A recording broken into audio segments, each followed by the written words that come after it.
honored and humbled to stand before you today as a general manager of the Houston Texans.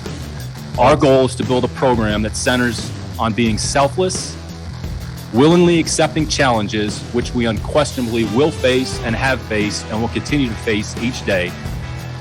Always put the team above yourself. Nothing will be more important than the team. Others before self, team before I. That will be the mindset, and that will be the expectation for everybody that walks into the building on a daily basis. And welcome into the second part of my discussion with Brandon Scott from Radio 610, talking the hiring of Caserio and the general problems facing the Houston Texans right now. Can Cal fix it? Part 2 of 2.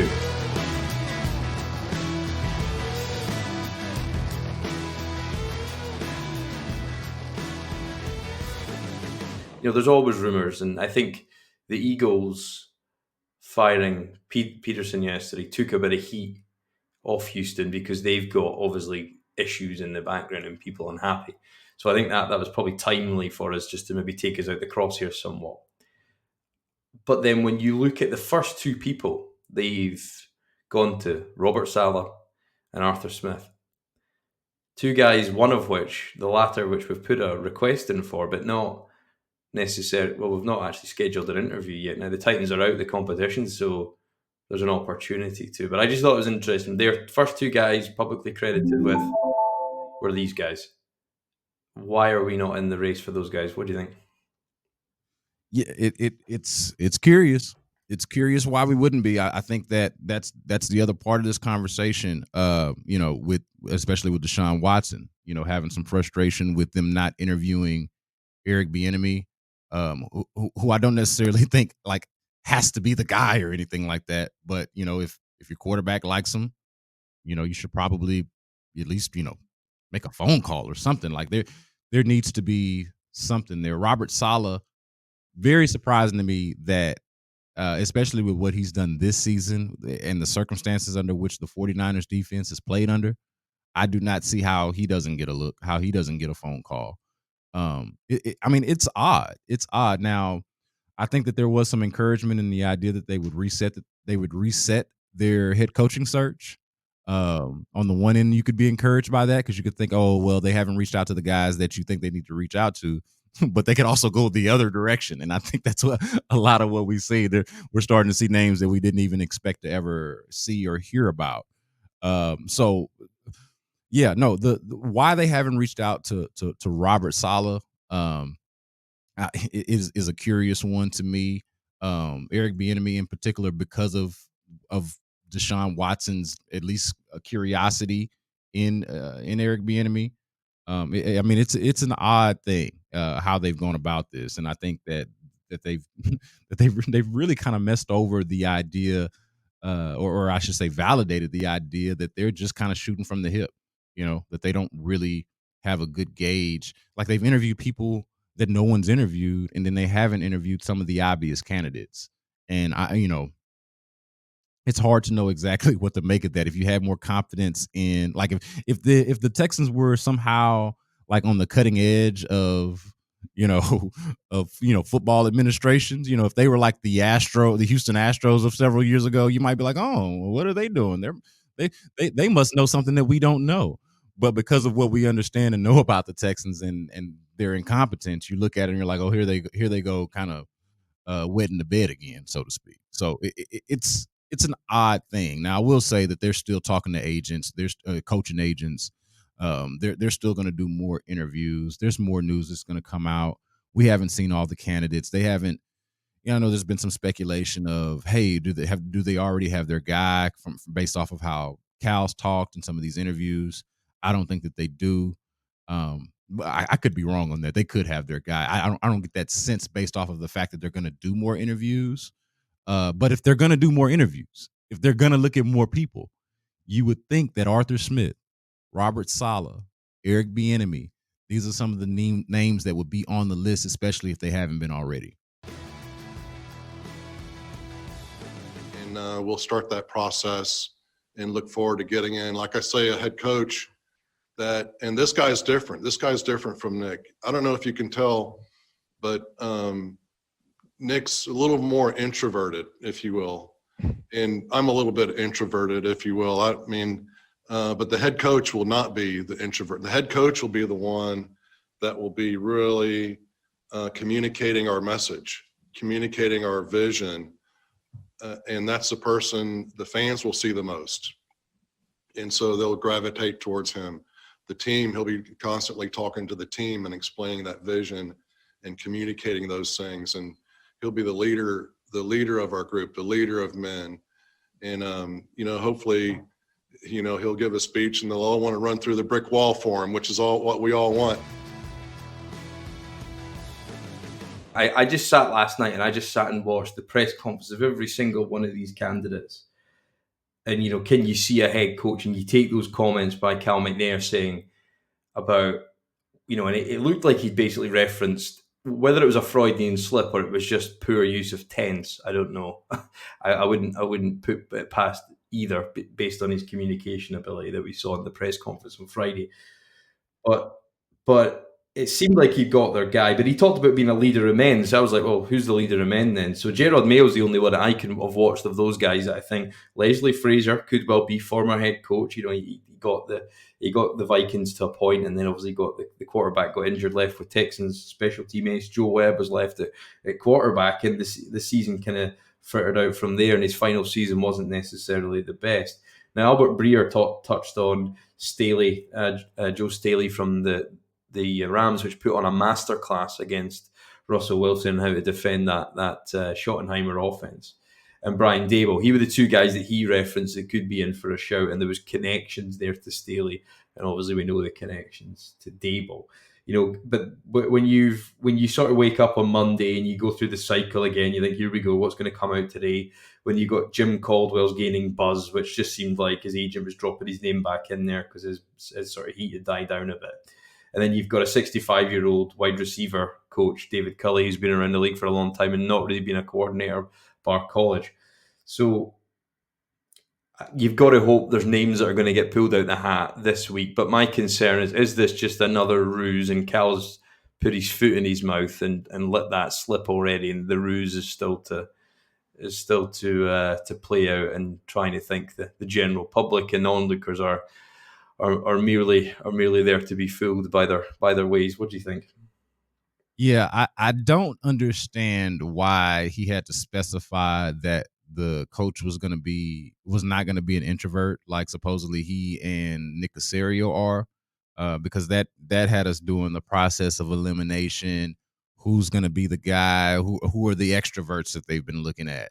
And then the next day, or however long later, we get the report that there's a buzz about Jim Caldwell, like the one coach maybe who's not an extrovert, who literally gives off introvert vibes. Now, I don't know him personally, but who gives off introvert vibes is the name that gets out there, that gets leaked out there as the guy who's who league circles believe there's a building momentum, or however it was worded. Yeah. Like that struck me as maybe the oddest part. I felt like he kind of pitted himself in a corner a little bit by saying that. The rest of it, like the leader of men stuff, like somebody's giving this guy talking points. Yeah, quite honestly, and I've met Jack Easterby once in person. Quite honestly, he sounds like Jack Easterby when he talks. Like he is talking a lot like Jack Easterby, using cliches and terms. Like, come on, let's think about it. Leader of men, damn it, they're all leader of men. That they're football coaches. That's how football coaching works. Like, I don't want to hear this nonsense about a leader of men. You're damn right, he's a football coach. Like, that doesn't make him a head coaching candidate to me. Like, of course he's a leader of men. He coaches football. He literally leads men. So like, I don't even know what to make of that, even as an attribute. But I will say this though, real quick, about Jim Caldwell. He's a serious candidate, like it or not. I don't know how people feel about Jim Caldwell. I know that there's some pushback because, like, again, he's got that stoic look on his face.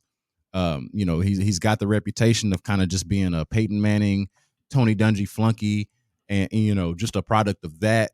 And then of course he coached the Lions, who no one ever thinks highly of, even if they have a winning record, even if they go to the playoffs. No one's ever going to say good things about the Lions. So the stock that he comes from, I think in a lot of ways has people giving it the side eye.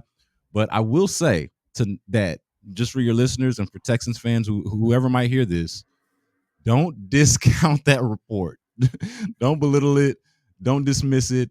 It's kind of a thing. They do like him. There is nothing close to imminent with Jim Caldwell, but they like him a lot.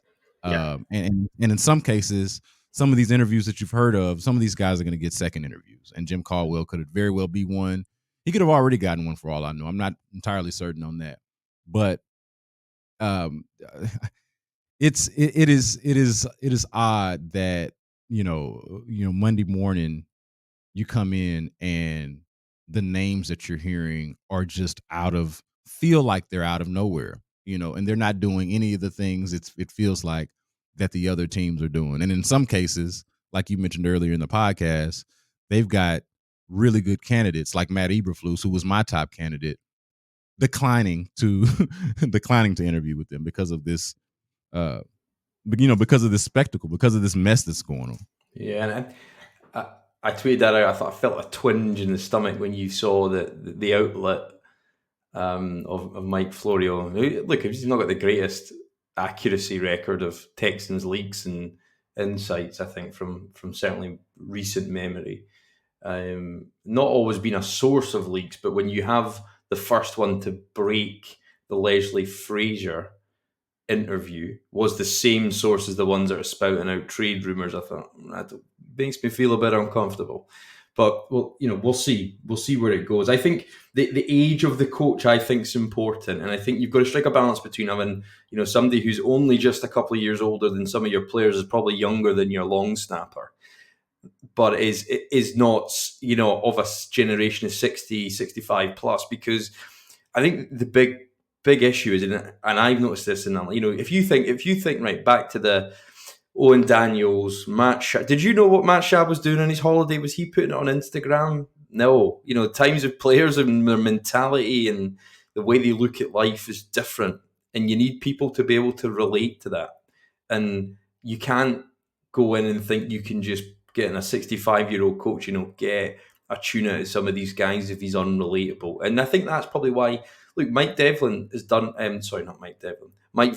done really well to a point in Tennessee with a roster, bar a few. I don't think it's the greatest roster. Probably one of the bot. If you take out the beast running back, there's not probably a lot there. But he's quite a relatable guy, and he's that archetypal jock, and like a bit like Brian Cushing, and like that can relate to a certain type of person that's been around football their entire life. But you need something that's going to be able to, relate to them. But for me, I think, you were saying about having Eberflus as your number one. I think Arthur Smith, when I think about red zone efficiency, when I think about game script packages at the start of games, all two things we've been chronically bad at. And a lot of that's come down to scheme. And you think of, the coaches he's been around, Mike Mularkey, and then, and all these guys that have been in the league for a long time, that he's learned off. The fact that his father is FedEx CEO, there's obviously a leader in there, because that stuff's reasonably inherent. Well, not in our owner's case, there you go, but perhaps not. But he's got a record, I think, that would be good. And he was the second name the Eagles go to today. So for me, that's the guy I'd like to see. And also, added benefit, so it looks like his wife's pretty religious and a bit crazy, so he'd probably fit in quite well. Yeah, no, there we go, of meeting in the middle somewhere. I think I told you before, like I have no problem with there being some religious influence. It just can't get you, off the deep end, or have you losing sight of the things that are important and the things that matter, which is actual good football play. Having good players and having a good morale, it within your locker room, and all those sort of things. I'm with you on Arthur Smith. I've liked Arthur Smith from the get-go. That's another person who again, how is he not on the list? Well, he is. I think he's on the list, but they've just not actually interviewed him yet, which is even stranger. Right. I think. That's what I meant to say. I was going to correct myself. How has he not been? It's hard to sell that. You know, and I get it. He was in the play, but you can interview these guys who are working, so it's not like you can't interview them. So, like, how is it that you talk to Marvin Lewis, who I don't dislike, as a coach as much as a lot of people, but let's be honest, Marvin Lewis, how do you talk to Marvin Lewis before Arthur Smith? How is it that that Corn Ferry, and I know they've gotten rid of Corn Ferry. How is it that Brian Schottenheimer's name gets out there? That's somebody that's been recommended to you, but not Arthur Smith, or again, Matt Eberflus, or Eric Bieniemy, or Robert Saleh. It makes no sense. Now, again, to be fair, I'm saying all of these things. To be fair, they have more candidates. They're going to do more interviews. These things may end up taking care of themselves. I speculated when these interviews first started getting reported and leaked, and none of them were Eric Bieniemy. I speculated at the time, well, surely they're just wanting to be the last ones to get to him. Maybe they want to make the final impression on him. That is, since I've learned, not the case at all. They're just not interested in the guy, But I thought, surely, since you've heard your quarterback speak on him publicly, that and not just your quarterback, but multiple players and players around the league, Patrick Mahomes, MVP of the league, a couple of years ago, and the Super Bowl MVP has spoken about him. It makes no sense. It makes no sense. And then Arthur Smith, especially, I think with Arthur Smith and Matt Eberflus, these to me should have been guys that not only that they brought in to talk to, but should have been guys that they had been scouting all year. Because you play them twice. Like, you should be most familiar with those two candidates. And they should have been on the early list to me, on the early list for interviews. Yeah, and I think that goes back to just the general people that are running the organization and the thought at the top on beyond the sort of basic level isn't there. Because you saw effectively this week how easily influenced Cal was, and he was happy with Corn Ferry until he wasn't. And you can almost imagine, all that leader of men and just coming, introvert, extrovert type of people, what you need to run an organization stuff coming right from Jack Easterby. You can almost see it happening right now. You can almost, Cal, I think we really need to get in a leader of men, just like, whatever verse or whatever, he's want to reference. And I don't mean that in any disrespect, by the way. That's, but basically what it's boiled down to, I think. And the fact that it's so transparent that you and I can talk about it in those senses, then I think it shows you the problem in itself. But then you can almost imagine Cal going, right, okay, yeah, we'll take that. Yeah, okay, Easterby, right, okay, right, yeah, let's go and pick him up. And you think that's how basic I think it is, and I think that's the nuts and bolts of how simple it is to influence a leader of an operating income of $165 million in his last accounts. That's what we're dealing with at the top. So there's a lot at risk publicly, emotionally and financially, and I think it washes over Cal at times, because I think when you think pre and post press conference, did you feel like you came out with anything more than you went in with? No. If anything, my main takeaway, as far as like what we didn't have before and then what we had after, was a negative, or was the absence of something, which was, we will not trade Deshaun Watson. Like I told you earlier, that was the thing that I came out of there that I feel like, here's what I expected them to say, or thought that they should say, and that they didn't say. Everything else was sort of on brand and along with the expectation, minus the audio quality issue.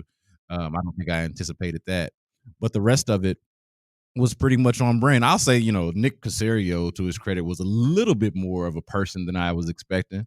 I was expecting more of a robot. He seems like a fairly normal guy, for the most part. I was expecting a complete dweeb or nerd or something. And he seemed normal. So, but other than that, no, there was nothing that came out of it. I did come away feeling like Cal was, first of all, I was very surprised that he took questions, even though we heard and were told that he would take questions. Something in me suspected that by the time the time came, by the time noon Friday had come, that he would have been advised against it, or at some point would have just said, hey, I'm going to read off this statement. And then Here's Nick Caserio, fresh off of his $30 million contract, getting paid to take these bullets. He's going to go out there and do it. That was more so what I was expecting. So I was a little surprised that he actually did take the questions.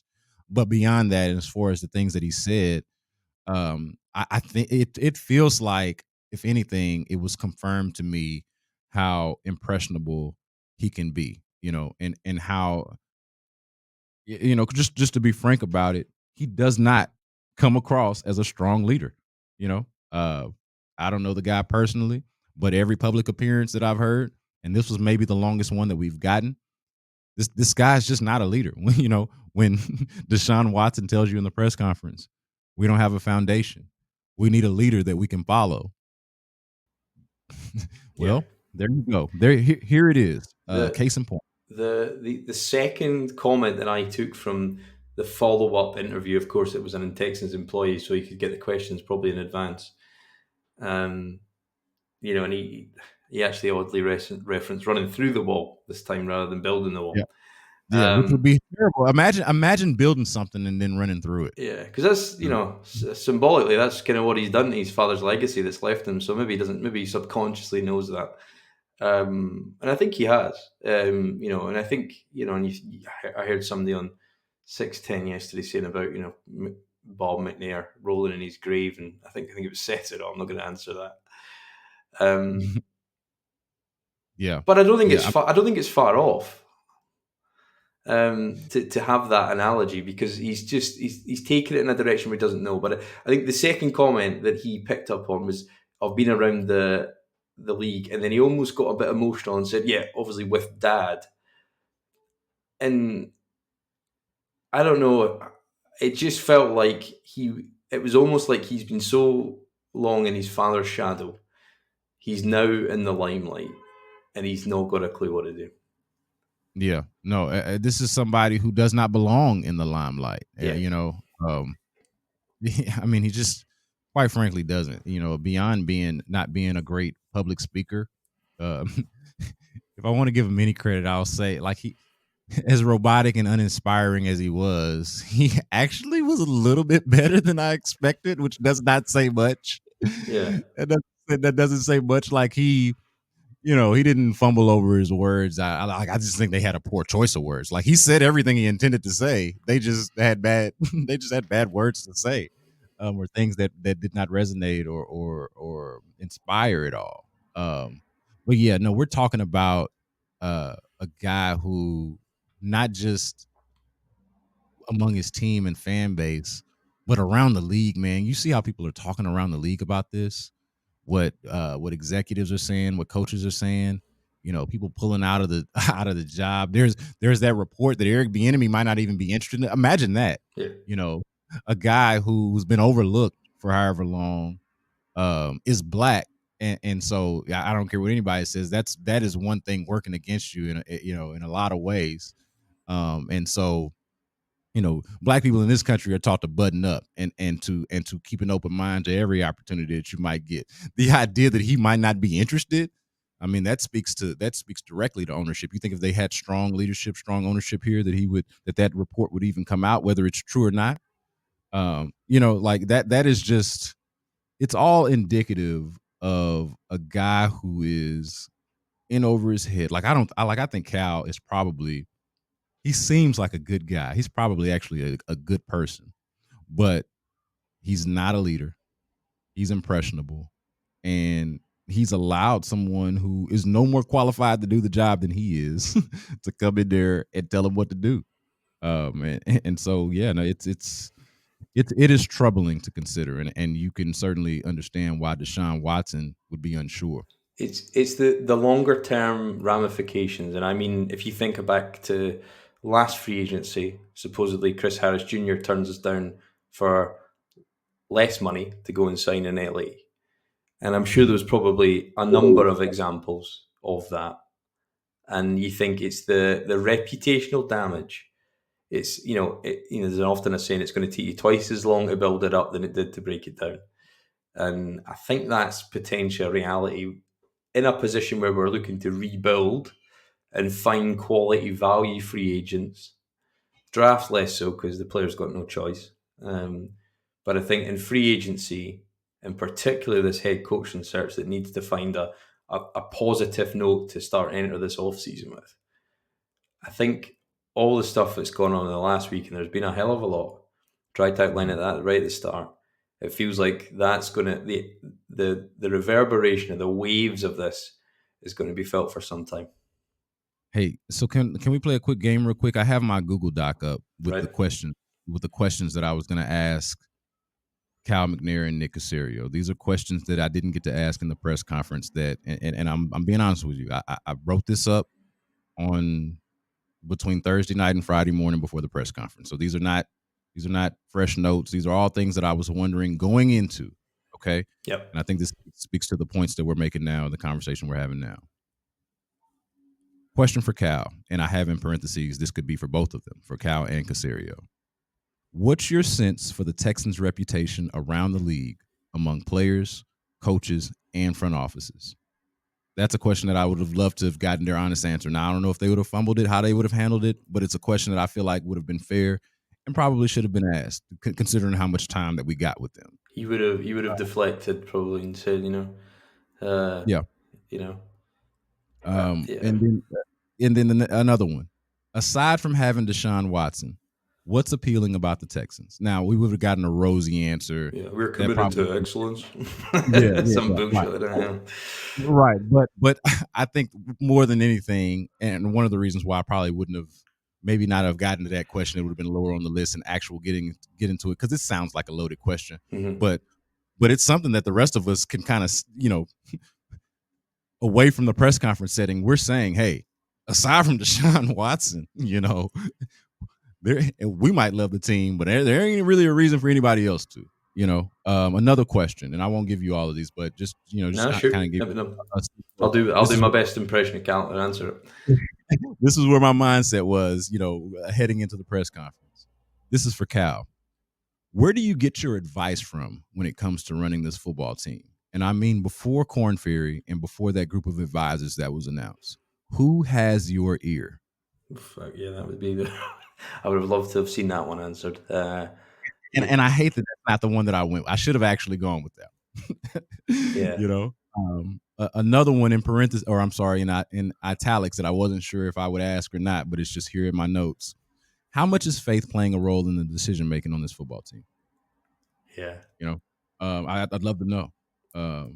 Because it feels, it feels that way. Yeah, the Brian Smith one, just before you go to the next, I wrote down just before earlier in my notes, and the way with obviously hindsight's great, and as I said, Brian probably got caught up in the moment because I felt it in my gut, man. When he asked it, and I thought the best way that could have been asked: do you realize your ownership is under serious question the longer Jack Easterby's in this building? That's what I would have asked. And I don't think they'll ever give me press credentials because I've asked a few times.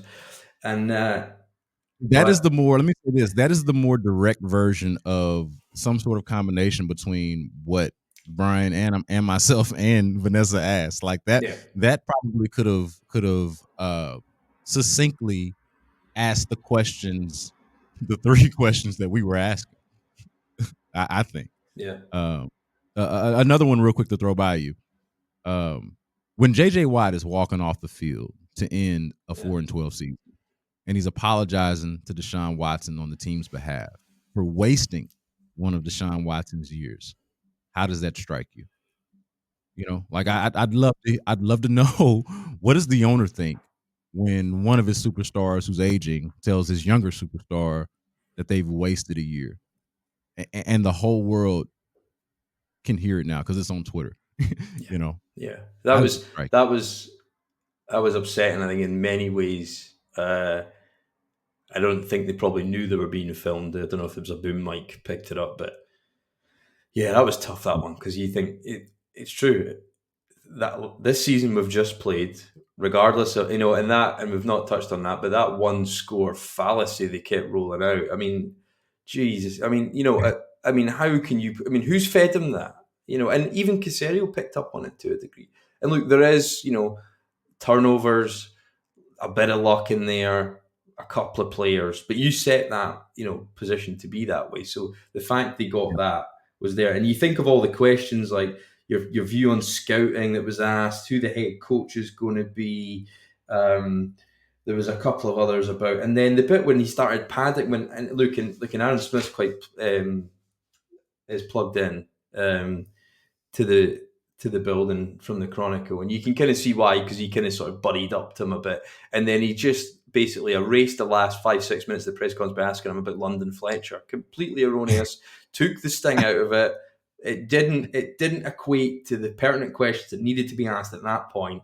And we until you've got the answer of what the fuck is going on inside this building that makes you look like the laughing stock of this league, of which it's pretty hard to be the worst.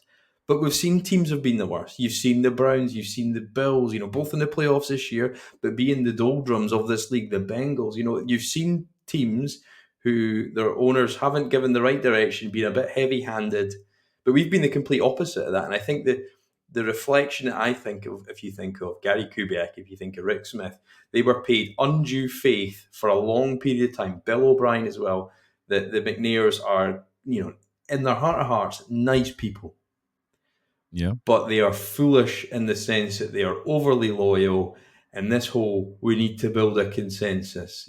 Well, when your consensus has been directly shaped by a jumped up preacher who's in a position he should never be in, that is the fundamental issue of this football team. And until he's removed, I think you'll find it hard to find hope and belief that the corner will be turned, because there's no reason to. When you see he's the guy that's chipping away at the foundations, regardless what Caserio builds, there's a detractor right there and then. And so and it's so bad at times. I think Caserio could get the best value for every single move he makes and get some really good. Remember when Quinton Demps came in and he picked up right before the season? He had about 7 interceptions. I think it was 2016. Examples like that. You could have 3 or 4 of them right across the roster on teams, on offense. A running back that just explodes. It's never had a chance. You could have all that stuff come together for you, and it might still not happen, because if you've got that culture, you can't get rid of.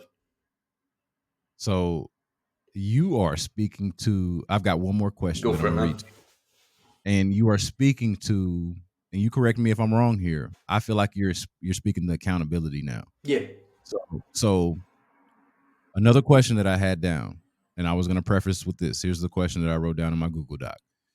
J.J. Watt has talked about wanting to reconnect with the fan base, clearing the tension and getting everybody pulling in the same direction. For Cal, how do you hold yourself accountable in all of this? And how can you ease the concerns in your locker room, especially among the better players? Point blank, how we got a text during one of the shows I was filling in on Sports Radio 610 that said, "Too bad you can't fire an owner." Yeah. Because if you could, you would at this point. Like if we're honest, and another version of this question would have been, "Hey, Cal, how would you assess your own performance as the chairman and CEO of this team since your father's passing?" And those are questions of accountability, not necessarily answers that I think would have. I was talking to Aaron Wilson about this privately. We want to ask questions that, and I know we were just kind of killing him for asking about whatever the hell he was asking about at the end. Yeah. But we want to ask questions that bring you good answers. Yeah. Whether the question itself is good or not, we want the answer. Yeah. We're here for the answers, right? You felt like saying, like, I could not give a flying whatever about what London Fletcher used to be a backup quarterback. This team is burning to the fucking ground at the minute in terms of public perception. You're asking about some chum at John Carroll or whatever, a school I never even heard of until last week. And you think it's just, and you're sitting there and you're going, there's so many things that need to be that you would have probably, don't get me wrong, you could have, every single reporter could have said to him in a roundabout way, why have you not fired Jack Easterby? Why is the person who co-signed on crippling deals still in this building? Yeah. Well, I'll tell you this, and just some insight for your listeners. There's a long play for a lot of people in the media. We're all, if I'm just honest with you, we're all diplomats in some kind of way. And I don't think that's something that y'all want to hear. That doesn't appease anybody. And I think all of us try to stick to our instincts as journalists. Now we're not all playing the same kind of role, the same type of journalism. And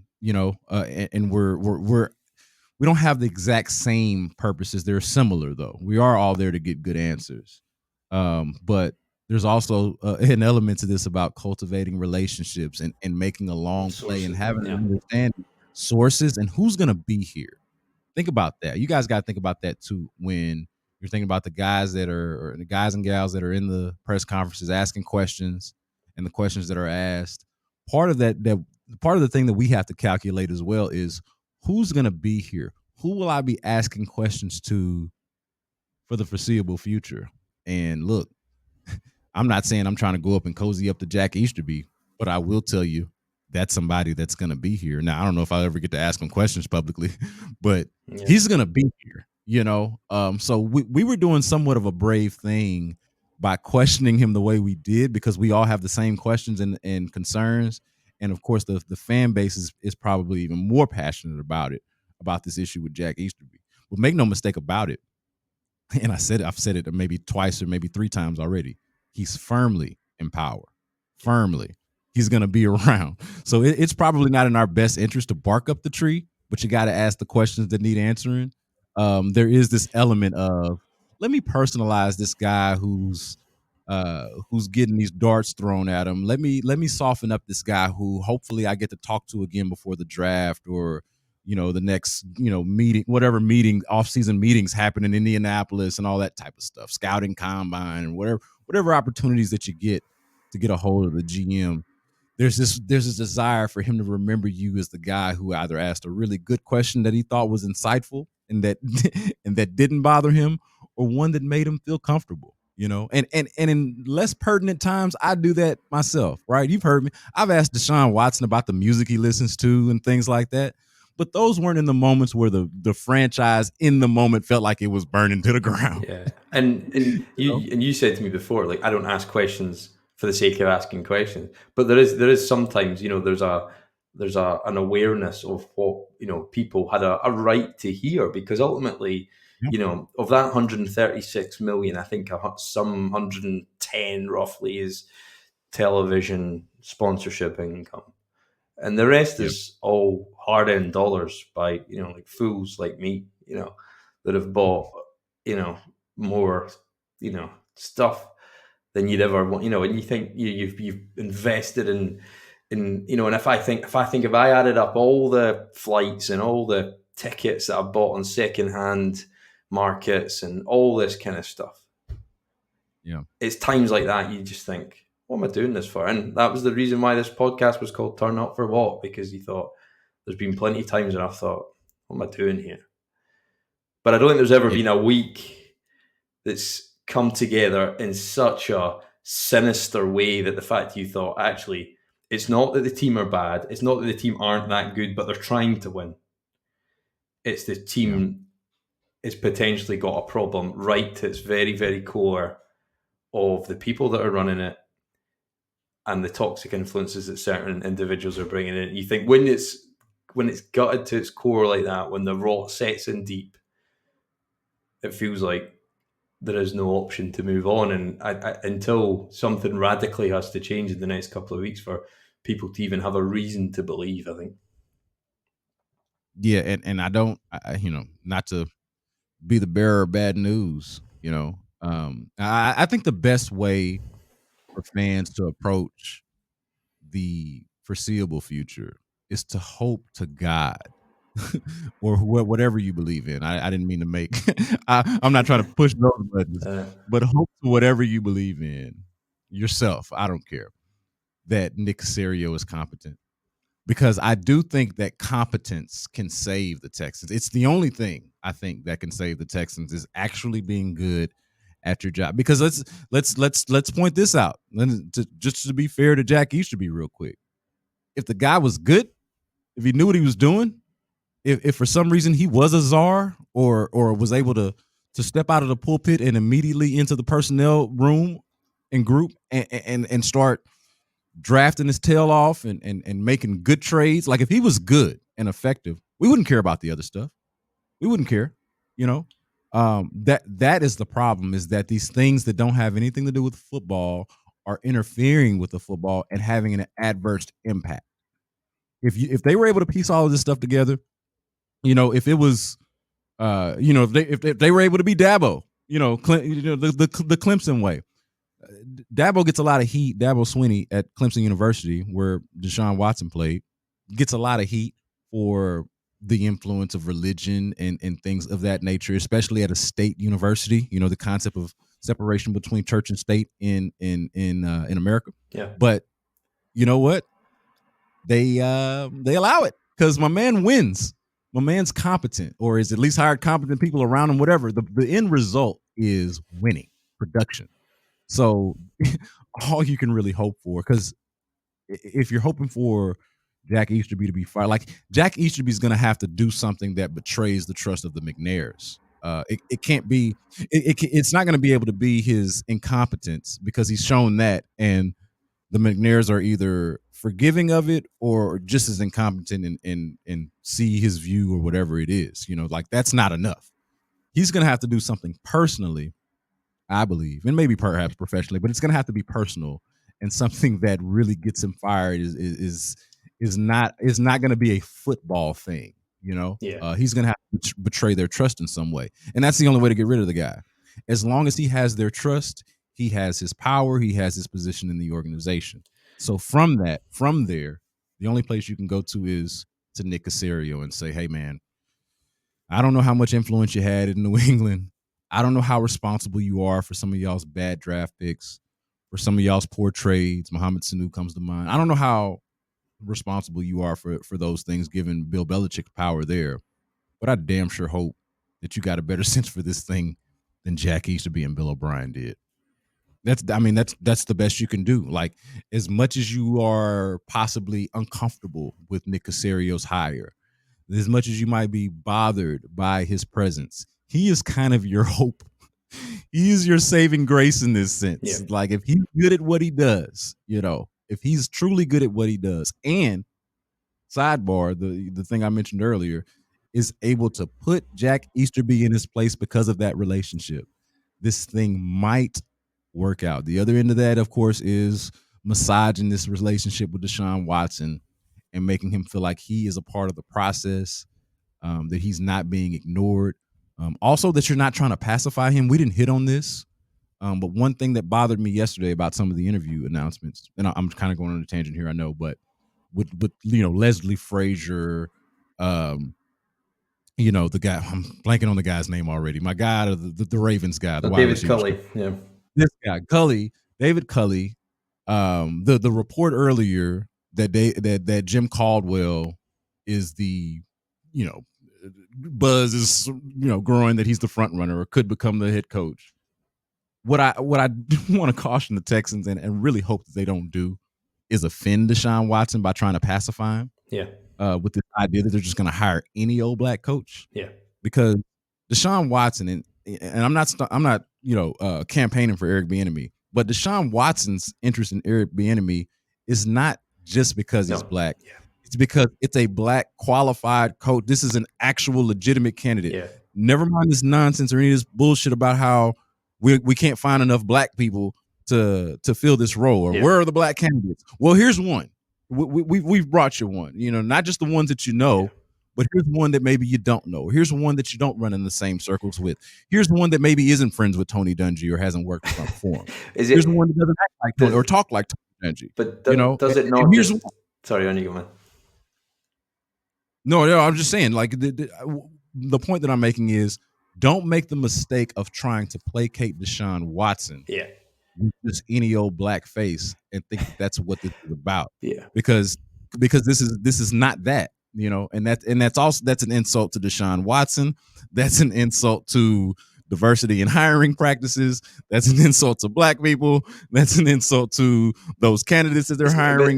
But beyond that, it's an insult to people's intelligence, isn't it? That's exactly. That's what I think. Overall, and first and foremost, it is an insult to people's intelligence. Yeah. Sure, 100%. Because and Like I'm not, I've experienced some of these issues in person in Houston and in the South when I've been to games, and you probably have to experience it, I think, in some sense, for it to crystallize exactly what you probably see in a media. And if you're not from there, it's real and it does exist. But I think it goes back to Cal when you saw him stick his hand out in frustration when McLean talked over him right at the start. Hey, that might have been my favorite moment of the. It was mine, yeah. Well, do you know what? And what I liked about that is you saw a bit of grit, which he comes across as a big teddy bear talking, in an expensive suit. But I think that the issue of Bieniemy not being even looked at is because he's a guy who's never had to appease people in any way. It's always been they've appeased him because he's had the billions, and he's gone through his whole life that way. So I don't think he even thinks of a sense of, look, I'm not going to hire Eric Bieniemy because, he allegedly choked out a parking attendant or he's fled the scene of an accident. He's got a bit of a rap sheet. So there's reasons where you could look into that and say, no, and then you could say, look, if he's calling the plays for Patrick Mahomes, you take him in a heartbeat. But ultimately, he's just a part of the process. He is not the central part of the process. So you could make an argument not to hire him, but just give him a 2-hour Zoom call, and then that'd be the end of it. And you say, well, we looked into it, Deshaun, we didn't think it was the right thing to do. And then at that point, you can't really say anything. You go, well, okay, fair enough. I'm not going to disagree with you. At least you looked into the matter. You just didn't just completely dismiss it. So I think, again, it's just that lack of awareness and just that single track mindset of I've never had to appease anyone. I've never had to make a compromise in my life because, if I wanted a car, I got a $150,000 car straight off the lot. He's all these things. It's just had his own way his entire life. And now he's in a position where he's not like his father's had to work from, reasonably humble beginnings to get to that point. He's just landed in it. And it just so happens he's the earthling there that's inherited this money, and he could live off the interest for the rest of his life and never have to think about a day's work. So I don't know. I think it's a strange one. I think just a quick sidetrack, and we've gone on and we've definitely gone over time. But Dabo Sweeney, I saw him at the draft, and I was pretty close to him, and I'd had a few at the time, and I just subconsciously let out, oh, that's the snake handler, and that was a kind of, it's for anyone that doesn't get the reference. It's a bit of a, snake oil salesman, exactly what Jack used to be doing. And I'm pretty certain he heard it, but he kind of moved on without it. Yeah, no, totally. But again, the difference there is production and competence. And that's the difference, because he can recruit and he can relate to people on a level that uses that learning and that education that a religion can give you. He goes and uses that to influence people in their homes and get the best kids and all the 4 and 5 star prospects right across the country, not just in North and South Carolina, to come and play for his program and make it successful. It has been. Whereas our equivalent just pisses people off. Yeah, and one important part to note about Dabo, and is we're going differences between he and Cal. Like, he is the opposite of how you described Cal McNair, as sort of somewhat entitled. I don't think Cal is bratty at all, but he's somewhat entitled and just hasn't had. I'm not saying he hasn't worked for anything. I don't know what he's worked for, but he hasn't had to work for anything. Anything that he's worked for, he's done it by his own choice, because he certainly hasn't won it for anything. Whereas Dabo is the complete opposite. He's much more relatable because he grew up poor, and he's able to, and especially once you start factoring that religion part about it, he's able to sort of speak to people on just on a more surface level, and he has more relatable experiences. He's the actual cliche of pulling yourself up by your own bootstraps and achieving the dream and all of that nonsense. Cal said at that press conference, it was only a year ago we were in the playoffs. But I think what he failed to mention was the team that we beat in the playoffs and the team that won the Super Bowl, they both did one thing this offseason, was get better. And we did the complete opposite. So until he can realise that, and hopefully Caserio can come in and put the controls and structure in place, it's going to make us move forward. But until we get the head coach, I think it's all going to be a nervous wait for us for the next week to 10 days or so. I want to speak to one quick thing before we go, because you and I think a lot of people there is an overall question, when we're trying to do the timeline, like you framed it in the timeline. I think on Sports Radio 610, my colleague Sean Pendergast has framed it as, how did we get here? And you were very specific on the timeline from Monday. But let's just step back real quick, okay? Before Monday, before the season. And this strikes me because of, and has stuck with me, I should say, since Deshaun Watson's discontent became a real public issue, a national issue. Go back to last offseason, and I can't remember which one, but Deshaun Watson does interviews with both Michael Vick of football fame, and Carmelo Anthony of basketball fame. Yeah. And it's one of the two of them, but I feel like he speaks to the same thing in both of them. But find them both; they're both worth watching. It was it was the Melo one I think you're going to reference. Yeah, well, at some point in there, and it might be the Melo one actually, because they're talking about Patrick Mahomes' contract, and Deshaun hasn't signed his yet, but Pat has, and it's astronomical. It's got the 10 years on it. It's damn near intimidating talking about Patrick Mahomes' contract because of just how massive it is. And so they're having this conversation about Deshaun Watson, and so what you're next. You're about to get your money, right? And we all addressed this with Deshaun. Like, I think I even addressed him directly. Like, what do you need to see from the organization to sign a deal like what Patrick Mahomes did? What they got to do to get you to sign for 10 years, But before we get there, in that interview, he specified that, hey, Patrick Mahomes is a part of an organization that he can trust. Patrick Mahomes has stability. Patrick Mahomes is in a place that he can believe in. So signing for 10 years ain't no thing for him, because he knows, as long as it looks like right now, this is a good place to be for 10 years. Whereas Deshaun, he said, my situation is different. I got to speak to my agent on that. Yeah. That's before they have a 4-12 season. Yeah. At this point, DeAndre Hopkins had already been traded, but that's before the 4-12 season and before all of this stuff that we're talking about right now. But that's the way Deshaun Watson was thinking as he was negotiating, or having his agent negotiate $100+ million contract. He was thinking that at a time when he probably thought that they could be competitive, because he ain't never been on a team that wasn't competitive, right? When he's the quarterback. So that's where his mind was then. Okay. So just imagine where it's at now.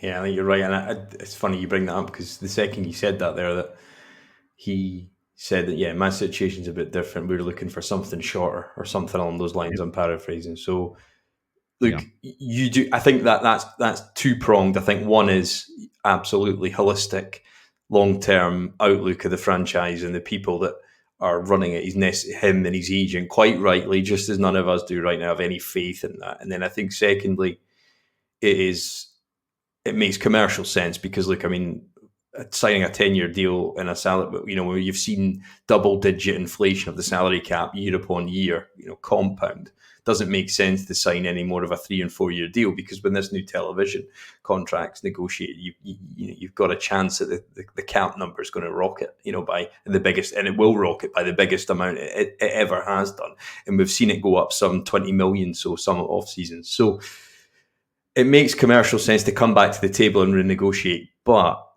that being said, it also gives you a reason to come back to the table and who to negotiate with. Yeah, no, totally. I couldn't have said it any better. And if, like I said, man, if he was doubting things, then there's nothing that's happened other than his own play that should have him feel better about his situation. Yeah, and I think this franchise is Deshaun, so you've got it. Without question. Yeah, and whatever happens, as I said, in the coming weeks, you've got to do everything you can to make sure he's a part of that. Because if you have to start again with this roster, you're talking expansion, franchise timelines of getting back to where we've been in recent years, and that's going to be really hard to swallow and really hard to take for a lot of people. and I include myself in that first and foremost. I don't think there'll be anybody probably take it harder than me if that was to ever come around. So you've got to hope in some way that we find a way through this, because it doesn't look good at the minute. And you think, when you can't sugarcoat this situation. This is peril, and this will be the biggest job Caserio will ever do in his life. And the reason why I have faith is because he's obviously a smart guy, and there's not many second, and you saw Rick Smith coming in for these interviews, and his name is dissipated far quicker than it was pushed back in by agents and media outlets. So you don't often get a second chance at this. So you've got to hope that he can see sense to get this right, because it's his name on the line just as it is Cal's, and just as they need to do right by Deshaun. But Brandon Scott, thank you very much, my man. What a great conversation. And hopefully people listen, that helped you make some sense of this horror show that we've all been drip fed over a week, which feels like a lifetime. But Brandon, thank you, mate. It's always a pleasure, man. Don't trade Deshaun Watson. Fix this defense. Let's get focused back on the field. Not going 4-12. That is my request to the organization, and that is the thing that I would say to your listeners to hope for. Yeah. I've got to say, we're going to have some faith, but you've got to have some hope.